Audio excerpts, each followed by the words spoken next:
Taller de Emprendimiento e Innovación, FES Aragón. Netflix.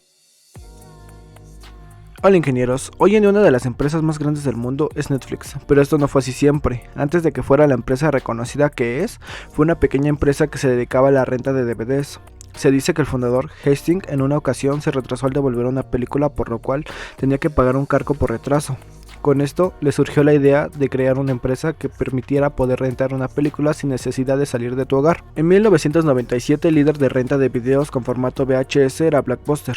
Una de las mayores ventajas que tenía era el poder tener los estrenos antes que la competencia.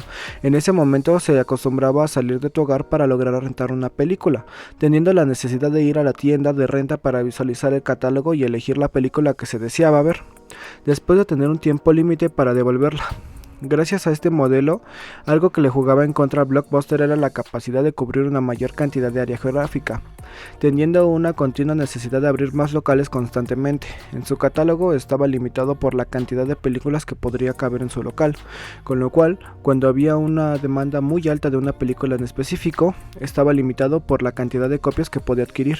Si bien en ese entonces Blockbuster era un monstruo que parecía que nunca llegaría a su fin, solo fue cuestión de tiempo porque una mala administración y la llegada de un pequeño gigante que tomaría su lugar, Netflix comenzó con la renta de DVDs por internet, con lo cual permitía tener una ventaja de expansión de territorio mayor, pero hay que tomar en cuenta que en ese entonces no era tan común tener internet en el hogar como lo es hoy en día.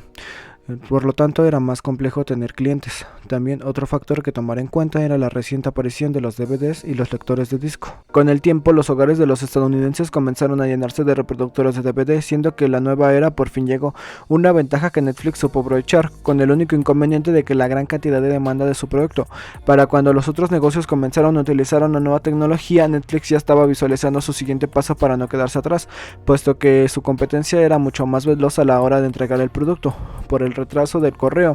Para evitar estancarse, decidió quitar la política de cobrar por retraso de tiempo al regresar el producto. Aun con esto, su problemática de tener mayor cantidad de clientes era una realidad, siendo que para conseguir uno nuevo costaba alrededor de $100 y estos solamente gastaban $4 en alquiler, con lo cual tenía que reestructurar su modelo de precios, buscando una suscripción que le permitiera al usuario cada mes poder rentar 4 películas a la vez, para posteriormente decidir cambiarlo por un modelo de películas ilimitada.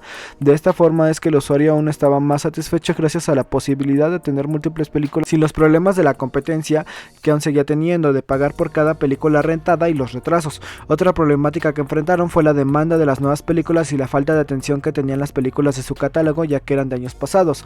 Los ingenieros de Netflix comenzaron a buscar un algoritmo de recomendaciones para los clientes, de forma que cuando una persona ingresaba por primera vez se le hacía una pequeña encuesta para conocer sus preferencias.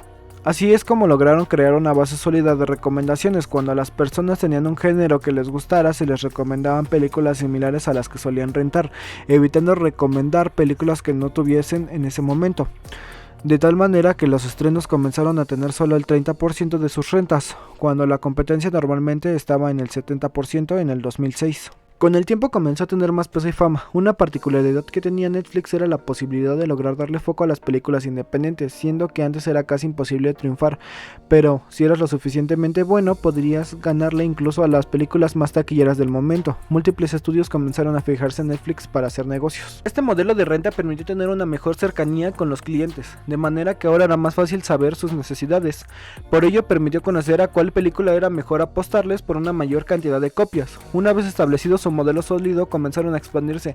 En el 2001 fue cuando ellos apenas tenían un centro de distribución. Cuando comenzaron a volverse rentables, apostaron por abrir una mayor cantidad de centros de distribución, permitiéndoles con el tiempo aumentar la satisfacción de los clientes gracias a su facilidad de regresar y volver a distribuir los productos a una menor cantidad de tiempo. Para 2005 Blockbuster trató de contraatacar sacando su propio modelo de renta de manera remota, pero ya era demasiado tarde. En palabras de Hastings, estaban agradecidos de que no entraran al negocio 5 años antes, con lo cual en este momento Blockbuster comenzó a sentir la presión por parte de Netflix, tratando de alcanzarlo quitando el cobro por retraso de entrega.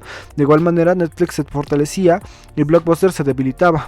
Para el inicio del 2007 tenía planes más ambiciosos, que era el de buscar crear 3 canales, uno parecido a YouTube donde el usuario tuviera un contenido personalizado y ganara ingresos por medio de anuncios, otro donde se pudiera descargar películas en línea para mantenerlas el tiempo que quisiera el consumidor, por último uno que le permitiera alquilar películas y series de televisión. Este modelo era muy adelantado a su época, dado que aún habían múltiples cuestiones que tenían en su contra. Una de ellas fue la competencia directa, otra la tecnología que aún no era lo suficientemente buena para poder dar este salto, teniendo como competidores a las empresas de televisión. Los clientes preferían ver películas en sus pantallas antes que en sus computadoras. Otra problemática a afrontar era la facilidad de poder comprar una película en Walmart. Debían buscar nuevas alternativas para que su marca siguiera estando presente, apostando por seguir en el servicio de streaming en línea.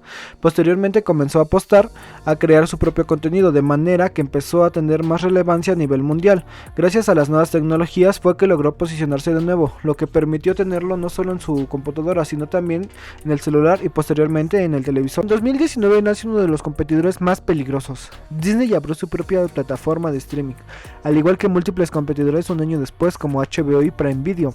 En esos años también tuvieron una subida a pesar de tener una mayor cantidad de competidores, siendo que al haber una pandemia a nivel global, los servicios de streaming tuvieron su mejor momento. Actualmente, con las diferentes estrategias que ha tomado, una iniciativa de poner anuncios en su plataforma, solo tener una cantidad limitada de pantallas para un hogar y limitar los dispositivos que se pueden conectar. A pesar del descontento de los usuarios, sigue siendo una de las plataformas con mayor cantidad de suscriptores, teniendo en el 2025 aproximadamente 297 millones de usuarios. Conclusión. Creo que una de las mayores fortalezas de Netflix es no rendirse frente a la adversidad. Actualmente es una empresa millonaria, pero al inicio tuvo que luchar contra las diferentes circunstancias. Simplemente empezó con desventaja y supo aprovechar los desafíos como nuevas oportunidades a explotar.